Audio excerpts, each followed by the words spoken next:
আগামী 2 জুলাই 3 ম্যাচের ওয়ানডে সিরিজের প্রথম ওয়ানডে মুখোমুখি হবে বাংলাদেশ ও শ্রীলঙ্কা। শ্রীলঙ্কার বিপক্ষে বাংলাদেশের 3 ম্যাচের ওয়ানডে সিরিজকে সামনে রেখে কিছুদিন আগে চূড়ান্ত স্কোয়াড ঘোষণা করেছিল বাংলাদেশের ক্রিকেট বোর্ড। দেশের ক্রিকেটের সর্বোচ্চ নিয়ন্ত্রক সংস্থা বিসিবির ঘোষিত 16 সদস্যের চূড়ান্ত স্কোয়াডে ওপেনারে আছেন অন্তত 4 জন। প্রশ্ন হলো, এই 4 জন ওপেনারের থেকে কোন দুজনকে দেখা যাবে শ্রীলঙ্কার বিপক্ষে প্রথম ওয়ানডেতে? শ্রীলঙ্কার বিপক্ষে প্রথম ওয়ানডেতে দেখা যাবে বাংলাদেশের সেরা একাদশে তানজিম হাসান তামিম, পারভেজ হোসেন ইমন, ইমন শেখ, নাইম শেখ ও ওপেনারে আছেন লিটন কুমার দাস। টাইগারদের ঘোষিত ওপেনার হিসাবে রয়েছেন লিটন দাস। এছাড়াও বিভিন্ন সময়ে ওপেনিংয়ে দেখা গিয়েছে নাজমুল হাসান শান্ত, মেহেদী হাসান মিরাজকেও।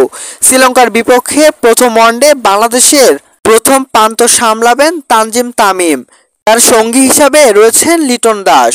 অপরদিকে পারভেজ হোসেন ইমন, নাইম শেখকে নাও দেখা যেতে পারে শ্রীলঙ্কার বিপক্ষে ওপেনিংয়ে।